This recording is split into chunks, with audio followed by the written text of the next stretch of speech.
Ahmedabad post વિસ્તારમાં છેલ્લા 5 વર્ષથી ટુ વ્હીલર વાહનોની વારંવાર ચોરી કરતો રીડો વાહન ચોર ઝડપાયો છે। પોસ્ટ વિસ્તારમાં બાઇક ચોરીને તરખાટ મચાવનાર ચોર પાસેથી રૂપિયા 6.91 લાખની 32 બાઇક અને મોપેડ જપ્ત કર્યા છે। પોલીસે રીડા વાહન ચોરની ધરપકડ કરી કેસની આગળ કાર્યવાહી હાથ ધરી છે।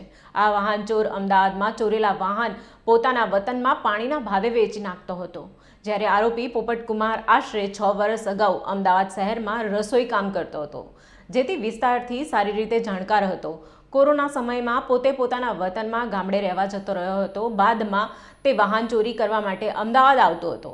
અમદાવાદ શહેરના વિવિધ વિસ્તારમાં વાહન ચોરી કરીને પોતાના વતનમાં રૂપિયા 7,000 થી 10,000માં વેચી નાખતો હતો।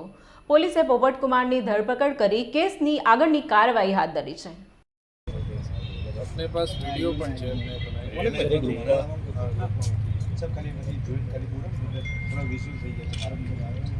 मुद्दामाल भाई 6 लाख वस्त्रापुर में 20 પછી બીજે ક્યાં ક્યાં